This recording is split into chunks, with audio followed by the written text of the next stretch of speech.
Hello everyone, good morning. Nandito ako ngayon sa Maria Rina, Xavier University Hospital, Cagayan de Oro City for my hearing test.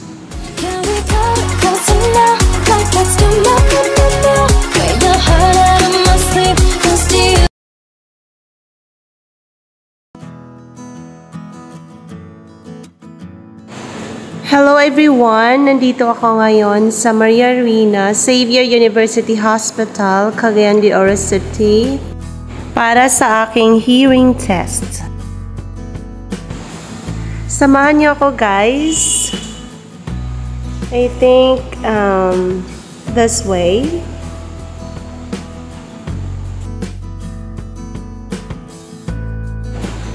Actually, medyo kinakabahan ako.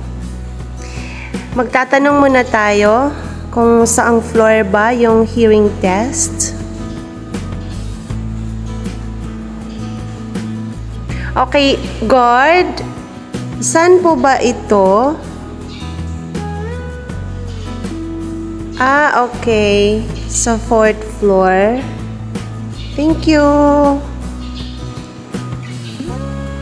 Sa 4th floor daw. So, let's go! I got a problem with my ears, mga 5 years ago na. Pero nagpapacheck up naman ako, kaya lang, wala naman silang nakikita na infection, wala namang mga water, liquid na lumalabas. Normal lang talaga yung ears ko. Pero kapag na-stress ako sa trabaho, kahit sa mga gawaing bahay, sumasakit yung aking tainga. Parang mayroong burning sensation sa loob na hindi ko mawari kung napakasakit talaga.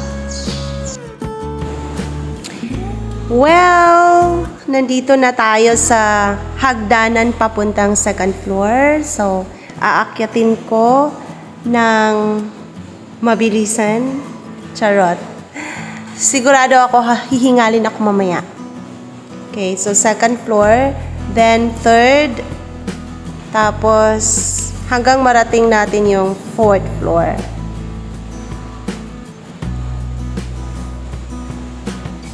Third floor na ito. And hinihingal ako masyado. Nako. Ganito talaga pag matanda na. And at last, ito na yung 4th floor.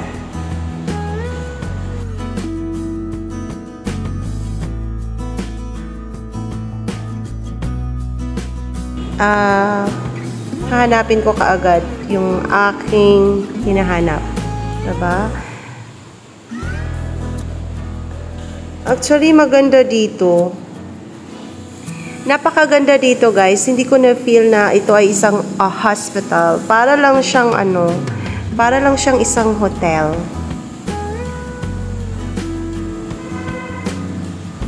Wala akong nakikitang mga pasyente dito.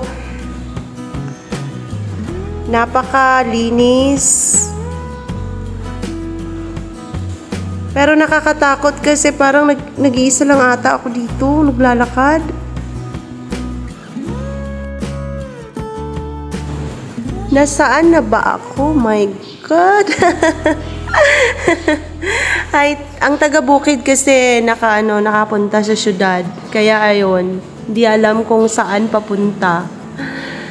Pero in fairness talaga, napakalinis dito, napakaganda. Para talaga siyang hindi hospital. It's like you're just in a hotel. Here is the hearing center. Pero walang tao sa loob. At saka yung yung door nakalock.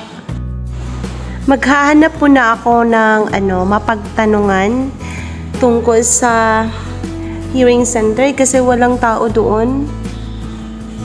Kakaiba talaga ang hospital na ito kasi walang masyadong tao. Medyo nakakatakot siya kasi Kanina pa ako naglalakad, ako lang talaga mag-isa dito. Hindi ko nakita kung yung mga ibang pasyente. Hello po! Tao po! Sana may Ay, salamat, may lumabas. Hello, ma'am. Ma'am, nasan po ba yung yung doctor dyan sa, or secretary niya dyan sa hearing center?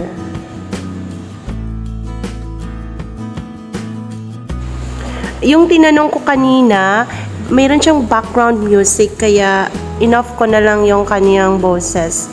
Okay, so yung sabi niya, tingnan ko na lang daw doon sa kanilang office kung mayroon bang nakapaskin o paalala tungkol sa kanilang schedule. Kasi hindi niya raw alam. Baka naman din nag-ground pa si Doc. Try ko ngang maghanap ng iba pang mapagtanungan. Wala talaga masyadong tao dito. Napakatahimik. Siguro nakalib na yung iba kasi 23 ngayon, December 23, bukas December 24. Kaya siguro ganun. Ay, narito pala yung kanilang schedule. Monday, 9 a.m. to 5 p.m. Tuesday to Friday, 1 p.m. to 5 p.m. So, 9 a.m. to 5 p.m. Monday, Tuesday, 1 p.m. to 5 p.m. So, mamaya babalik ako mamayang 5 p.m. Thursday kasi ngayon. So, yung schedule nila pala 1 p.m. to 5 p.m. So, wala tayong magagawa kundi ang babalik dito mamaya. So, mamayang 1 p.m. babalik ako dito para sa aking hearing test. For now, bababa na ako. Actually, I'm here na sa 3rd floor. Parang nawawala ako sa aking dinaanan kanina. Eto, kakaiba dito guys. Talagang parang nasa hotel ka lang. Oh? Hindi talaga aurang hospital, kundi aurang hotel. Ipagpatuloy ko yung aking paghahanap sa Blue Arrow na sinundan ko kanina papunta sa 4th floor para ako ay makabalik naman doon sa entrance nila kasi may ako doon, kukunin akong gamit. Pagkatapos, at saka ko nahanapin yung exit. Okay? Yung video na ito pala ay may part 2 at doon ko na isi-share yung aking mga karanasan tungkol sa aking karamdaman, yung unti-unting pagkawala ng aking hearing, para naman po may share ko sa iba kung sakali may kapariha ako na naramdaman o nararamdaman, para po maging ma-aware po sila at hindi sila matulad sa akin o hindi kayo matulad sa akin ngayon. Okay, na na talaga, yung aking right ear is parang defective na talaga siya. Kasi mayroong mga crickets na aking naririnig, yung mga sounds na hindi ka nais-nais na naririnig ko palagi.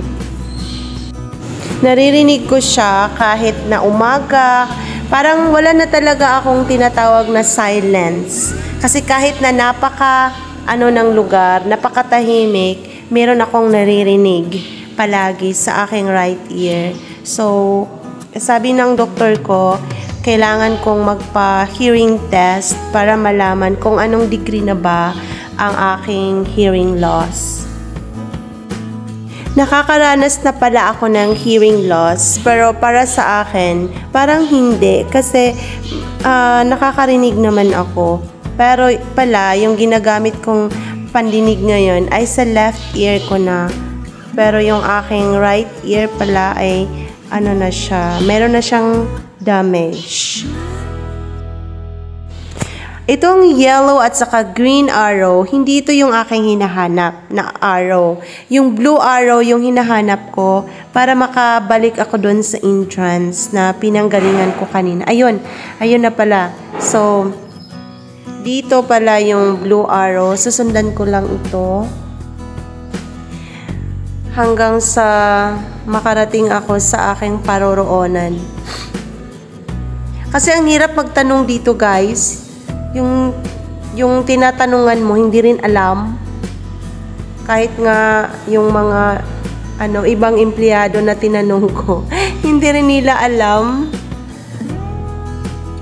So, susundin ko na lang itong araw. Pero kapag may pagkakataon na mapagtanungan, magtatanong pa rin ako. Kasi parang nawawala na talaga ako eh. Wala dito yung Blue Arrow. Nasaan ka na ba, Blue Arrow? Para naman akong si dito, si Dora the Explorer na nag-e-explore. Sana ba ito papunta?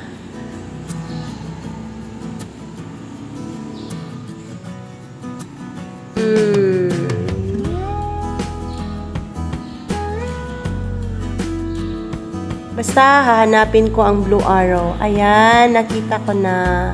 Papunta dito. Ito yung palabas. So, nakalabas na ako sa new building. Ngayon naman, pupunta ako sa old building. Pagdating sa old building, hahanapin ko naman yung Blue Arrow.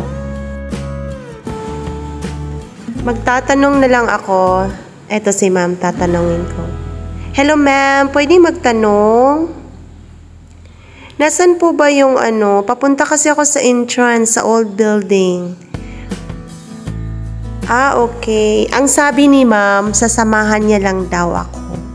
Para daw hindi na ako mawala. Kaya yung kanyang original na boses, in-off ko kasi merong dito, merong background music para iwas CPR. So nakita ko yung blue at saka yung